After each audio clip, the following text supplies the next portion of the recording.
Hello and welcome to Quays News. I'm Gracie Jones. And I'm Daniel Driver. Here's what's coming up on the programme today. Salford Council approves a local list to protect heritage in the region. 53.2 in Deansgate has put measures in to make theatres accessible for all. Campaign group Save Regent Retail Park delays planning discussions for new high-rise apartments in Ordsall. Henley have put out this utopian dream of how it'll be, but for the people that live on the estate, it's a dystopian nightmare. How the build-up of rubbish in Media City's waterway is affecting locals. And with 10 clubs closing a week following the COVID pandemic, people are turning to raves for their nightlife fix. And have to deal with loads of people absolutely off their faces all night. I feel like during the day it's just a lot more bearable. And with the whole safer side to do drugs at raves, it is a lot safer of an environment, mainly because most people there will have done drugs before or will still be doing drugs, so they'll know how to help people.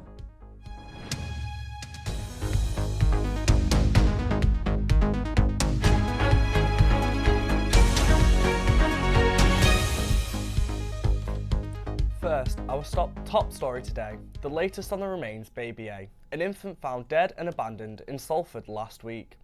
Whilst the investigation is still ongoing by Greater Manchester Police, there have been no new information released about the child or parents. An autopsy is due to take place today to identify the baby's identity and cause of death. The hope is this leads to identifying the parents and the circumstances of Baby A's last moments. The delay in identification is to allow investigators to collect forensic evidence and follow protocols which are stricter in infant deaths. Lead investigator DCI Charlotte Wally made plead for anyone with any information to come forward. But our priority is to find answers and to make sure the mum is safe. We know that this baby's mum is somewhere out there, potentially watching this, and we would appeal for anyone who may know the mum or had their suspicions about her pregnancy to come forward so we can find her and speak to her. We will do anything we can to help the mum. Trained officers are ready to support her, and no matter what the circumstances are, please contact us. Live theatre is risky business. For a theatre to host the world premiere of a new show means the show could fail, resulting in losing thousands of pounds. But taking risks to bring in new shows is what Manchester Opera House is about to do. The Manchester Gets Its First programme will bring world premieres of shows to the SBN lovers before anywhere else in the UK, including the West End. With 3 shows expected already for next year, these include A Knight's Tale, Come Fall in Love and 13 Going on 30. And we've definitely been making a concerted effort over that period of time to produce these shows that are coming to Manchester first of anywhere in the country. So that's, before they've gone in the West End or before they've gone off onto tours around the country and elsewhere as well. And I think that there are lots of really exciting reasons for doing that. But first and foremost, it gives audiences in Manchester a chance to see those shows, obviously, before anybody else in the country has seen them. A theatre in Deansgate has won an award at the recent This Is Manchester Awards for being a leading arts and culture venue in 2024. 53.2 have a specific focus on making theatre accessible for all, being the only independent theatre in the UK to have a designated changing places facility for disabled people. This is one of only a handful of the designated spaces in the city centre. The facility costs in the region of £45,000. Art reporter Oliver Sykes spoke to Simon Naylor, creative director. I think so, yeah. I think we like to be the guys that do stuff that nobody else will. There's the access is a huge thing. Being an accessible independent theatre is really expensive, and actually a lot of venues out there can't do it.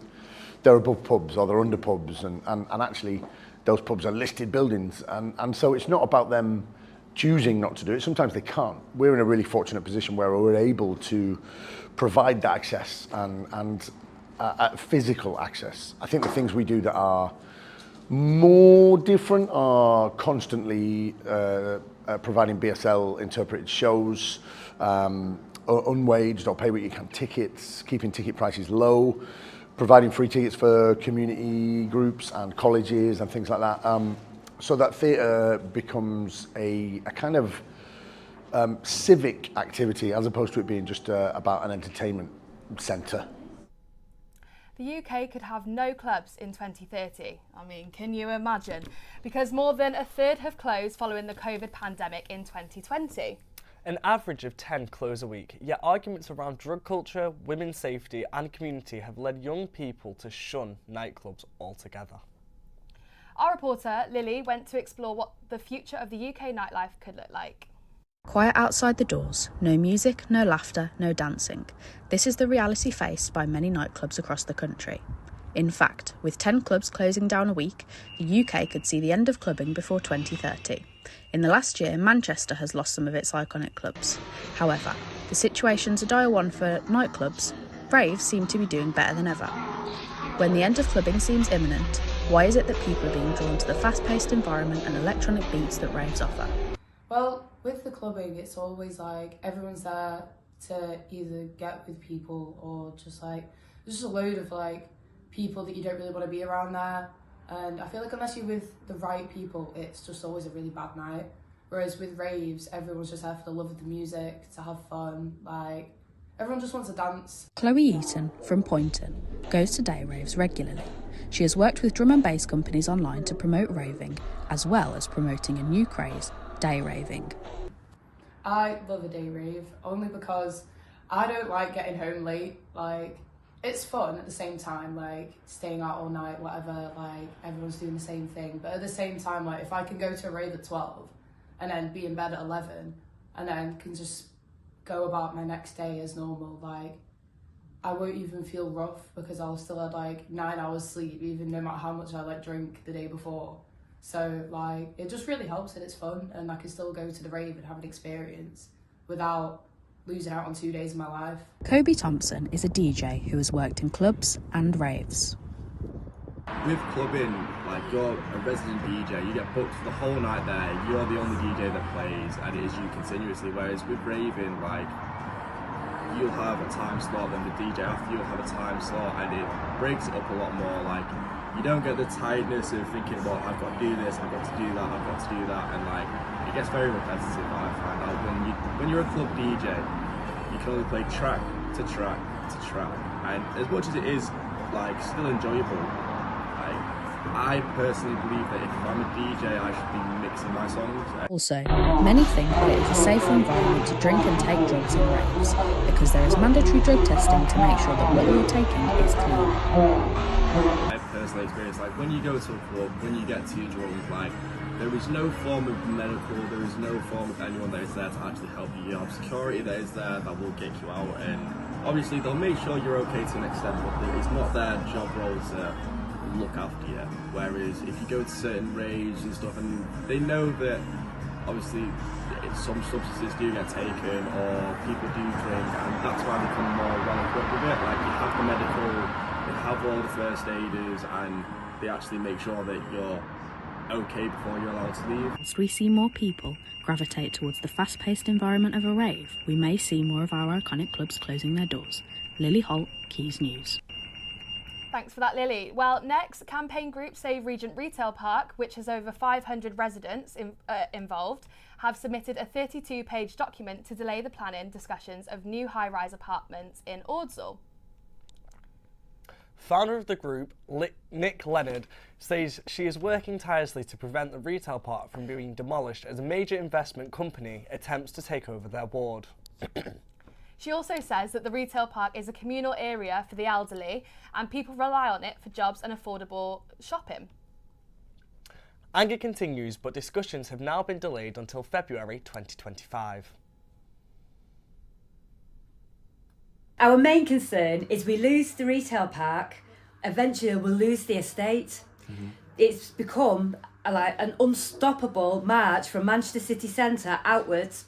Henley, on their own website, referred to the Regent Park as Regent Retail Park Manchester. It's been advertised as downtown living for Manchester at affordable prices. This isn't Manchester, this is Salford.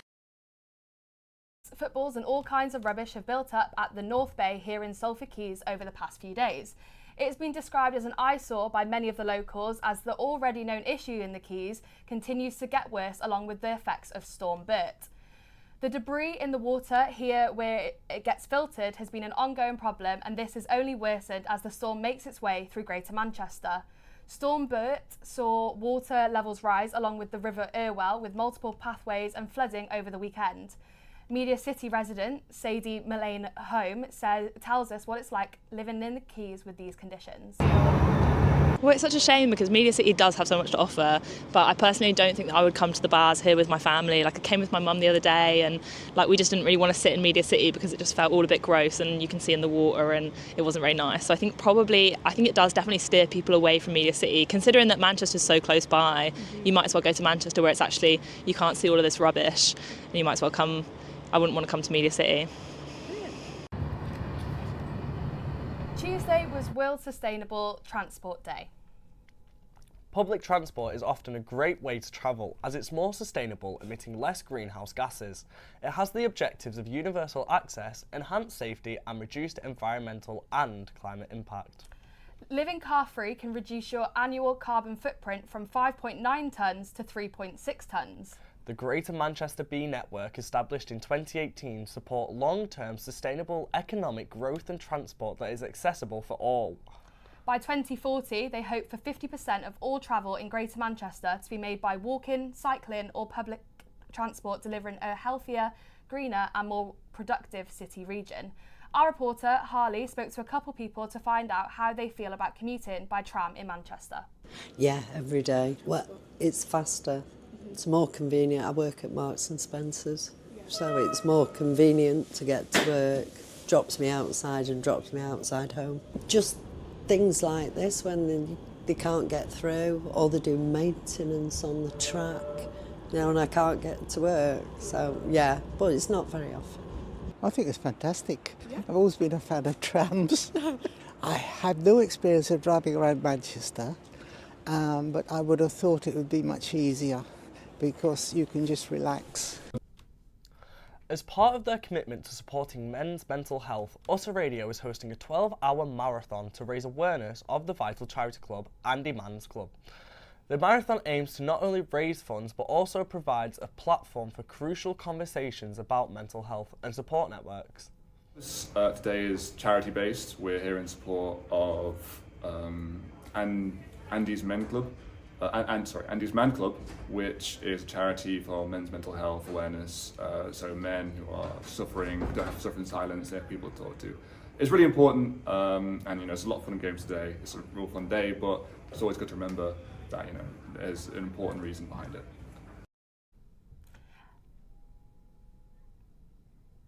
And that marathon is still taking place on Quays TV. Here's some live pictures from down the corridor as they continue their marathon broadcast till 9 p.m. tonight. A local list has been created which will protect buildings from alterations and demolition in Trafford. It was approved by the executive function of Trafford Council.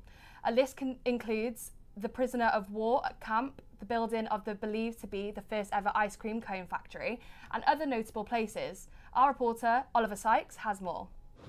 Hidden in the basement of the Peel building, the Greater Manchester Archaeological Advisory Service has been facilitating this project. Having successfully landed the grant, GMCA spoke to GMASC as their archaeological advisors to say, this is kind of in your remit perhaps, would you like to facilitate it? But the whole point of a local list really is selecting buildings not only that are of architectural interest or historic importance or some sort of academic reason almost. One of the key things about local listing is what do they mean to local people? How are they? What does it mean to people? So it was very much pitched, as it should be, as almost like a community project in that local people were very much encouraged to nominate candidates around their local area that they thought warranted going onto the local list. One of the buildings to be protected is Manchester Carriage and Tramway Company's depot on 84 Chiltern Road. A historian told me about it. But basically, it was one half of the company. This was one end of the depot, and the other depot was down near the Sale border. So the horses and trams would transfer between the two depots. These will go into Manchester and also run down to the Stratford Sale border, which is as far as they went in the days when this was in operation. Later on, when they became mechanical, they went a bit further afield, but whilst they were still under horses, this was probably the main depot. This list will protect the buildings and features in Trafford. Bill also thinks it's important because of the stories behind it all. It seems to be a town that gets discounted for a lot of things, but why I study the history of it is because there are hundreds and hundreds of big stories here that nobody seems to be aware of today. I asked a local politician how important this list is in preserving Trafford. This list is incredibly important, and recently we updated our plan for the borough as a council. And one of the things that we did was bring in sports, arts, culture and heritage into one of our top 5 strategic priorities. Recognising, as I've said, that Trafford has a rich and diverse history, we want to make sure that we shine a spotlight on it, celebrate it, elevate it and protect it. And this list helps us do that. Oliver Sykes, Quays News, Trafford. Thanks for that, Oliver. It must be added the council are opening up a further public consultation to consider more features to the list. Back in Salford, Northern Care Alliance at Salford Royal Hospital has seen a 28% reduction in admissions in the last year. This comes from changes in the way staff commute to and from work. In 2019, a one-day-a-week initiative was set up to try and encourage greener travel. The data shows that car usage has decreased. The Access Travel Manager believes whilst progress is being made, not all modes of transport are seeing the same level of take-up.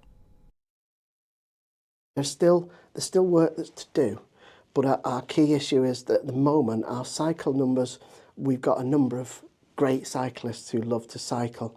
The key for us in terms of active travel and encouraging sustainable travel is trying to get people who've never cycled before or are unsure to give them confidence to try it. And at the moment, because of the volumes of traffic and the available space that we have, it's difficult to fully implement those networks. But we do work with Salford City Council. We've put bike hubs in, which you'll see around the site, improved quality bike hubs. We've got a shower and changing facility, and there are quiet routes around the hospital site.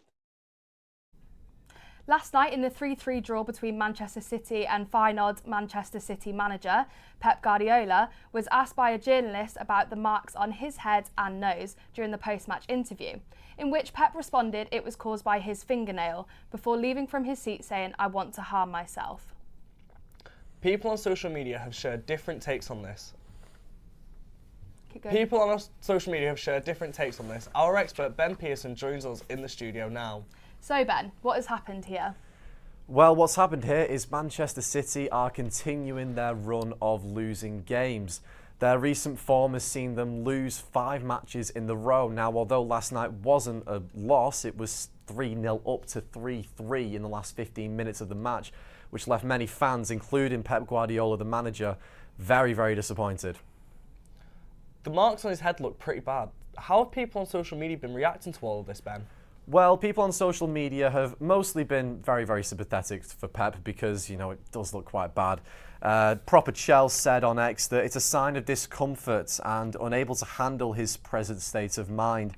It's more than football right there.